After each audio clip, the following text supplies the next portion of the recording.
Mes chers compatriotes, bonjour, bonsoir, selon l'endroit où vous suivrez cette communication. D'ores et déjà,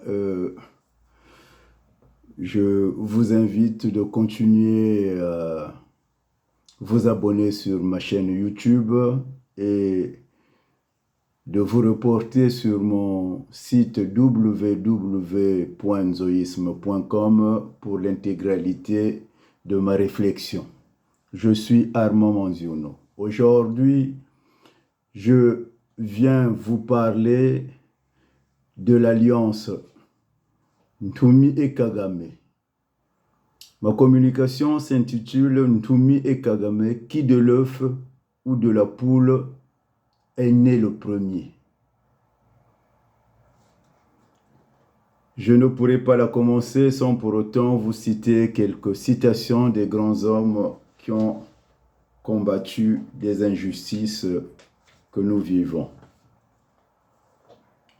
Alors, on ne peut pas tromper une partie du peuple tout le temps et tout le peuple une partie du temps.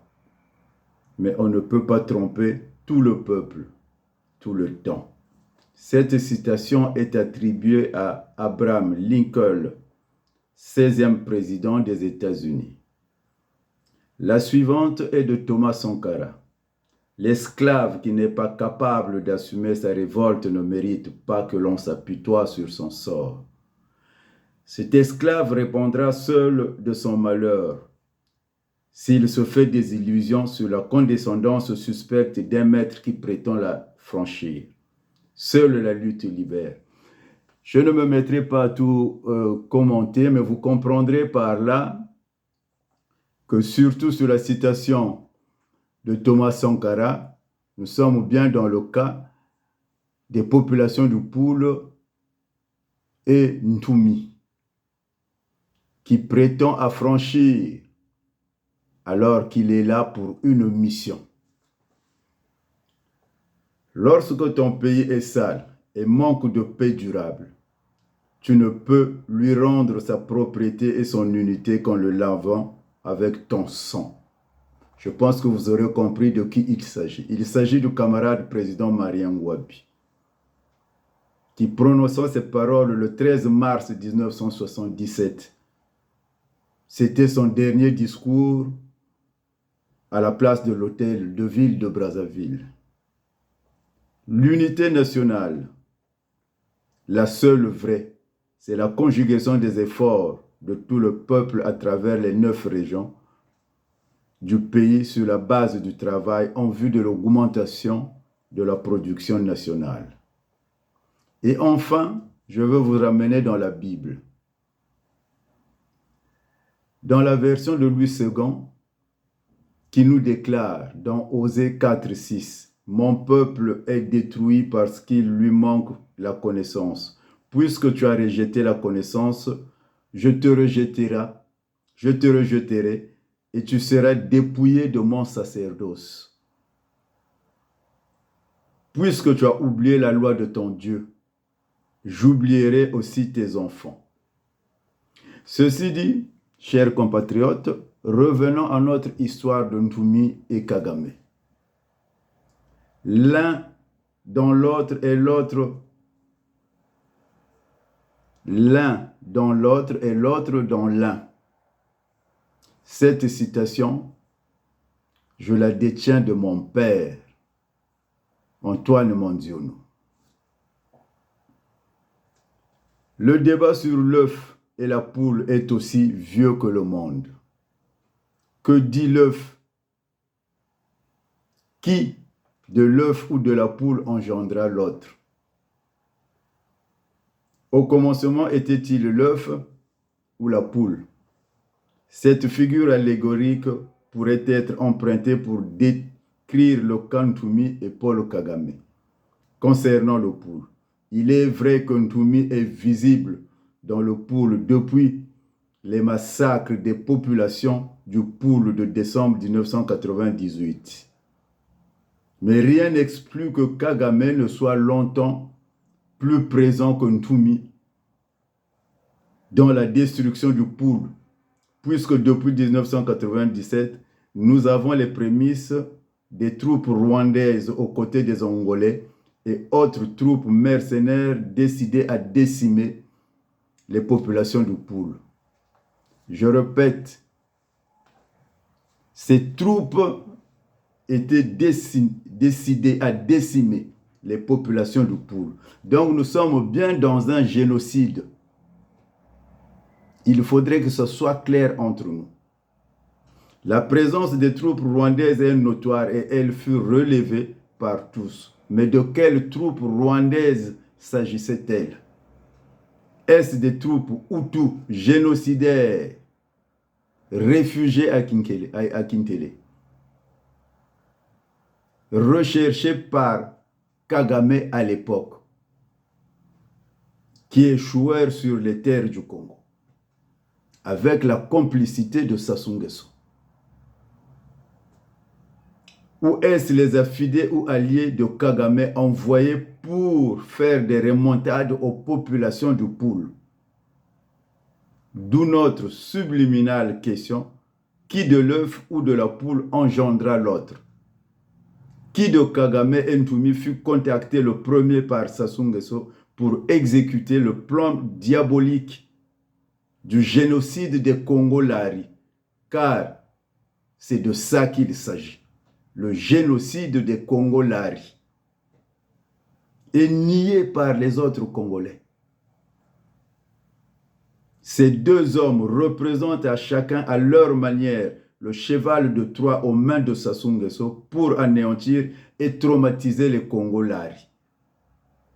Pour votre gouverne, Ntoumi fut ministre à la présidence de la République en charge de la délégation des séquelles des guerres, où son bilan est 0 multiplié par 0, qui est égal à 0, tant au niveau local, national et international. Mais qui est finalement Ntoumi si ce n'est pas un Rwandais? Tous ceux qui se disent Nchiloulou, manipulés par le Rwandais de Ntoumi.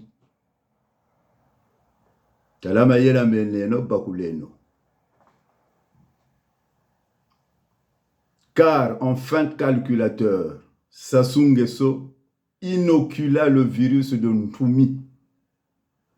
Ntoumi n'est qu'un virus inoculé aux poules,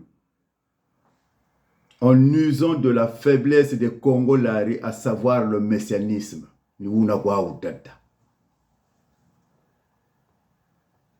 C'est pour cela qu'il leur créa un vrai faux messie, qui est Ntoumi, démasqué depuis belle lurette par le peuple Congo-Lari. Moudileno Masengo, de son vivant, en esprit perspicace, fut le premier à le déceler et à le consigner dans un ouvrage devenu célèbre. Si vous voulez cet ouvrage, eh bien, Moudi Léonard a laissé des héritiers qui sont là, en train de dormir. Vous approchez du MPC, vous aurez l'ouvrage. Quant à Kagame, il ne cherchait pas mieux qu'une monnaie d'échange dans sa vision expansionniste. La monnaie d'échange, c'est donc se voir ouvrir les terres du Congo pour décimer les Congo-Lari et s'approprier les terres agricoles du Poul. Avoir à sa portée une fenêtre de tir bien précise, autrement dit, occuper la zone de Maluku pour détruire la zone de Ndjili en face, en RDC, qui se trouve à 2 minutes à vol d'oiseau.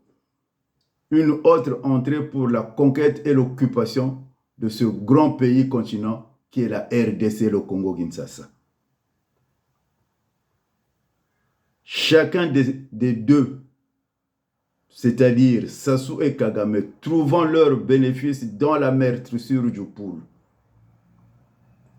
a devoir de s'appuyer sur l'expérience militaire rwandaise pour asseoir le pouvoir ad vitam aeternam au Congo par le biais de la dynastie, en taillant la croupière au peuple souverain et en anéantissant à jamais le poule, son ennemi héréditaire. Pour ceux qui doutent qu'il veut anéantir le poule, prenez l'exemple de la famille Kolela, qu'il a détruit, même quand ceux-ci avaient signé l'armistice avec lui. Le pacte de Ntumi, Sassou Nguesso, ressemble à un triangle équilatéral. C'est la raison pour laquelle, eh bien, comprenez bien, ouvrez bien vos oreilles, Katule no Bumfundia, que Ntumi ne saurait lever son petit doigt contre la présence rwandaise dans le pool, car dans son fort intérieur, il connaît le contrat qui le lie à ces derniers, c'est-à-dire à Sassou Nguesso et à Kagame. Nul besoin de lire dans une boule de cristal pour comprendre la complexité de l'équation politique dans le pool, aussi longtemps que Sassou Nguesso restera en vie. Benoît Koukébene avait raison de dire qu'il nous faut résoudre la contradiction principale qu'est le Congo et la contradiction secondaire qu'est le pool trouvera une solution. Faudrait vous dire plus? Je ne pense pas. Tout est clair dans mon exposé. Tout est clair dans mon exposé. Nul besoin de lire dans une boule de cristal pour comprendre la complexité de l'équation politique dans le pool aussi longtemps que Sassou Nguesso restera en vie. Ah non, le président Sassou, c'est pas lui. Ah, ce sont ses conseillers. Ah, c'est ça. Voilà. Je crois que je terminerai par là. C'était Armand Manziono, Boutelesi, le Vindoumouleur. Que Dieu bénisse le Congo, que Dieu nous donne la force de comprendre les choses et d'en finir. Car l'occupation rwandaise est effective et tant que les comités de résistance ne se dressent pas au pool et un peu partout sur le Congo, sur le territoire congolais, que ces pleurnichards-là qui sont incapables, Congo Baka, Akani, Belogo la diaspora Yangwaku.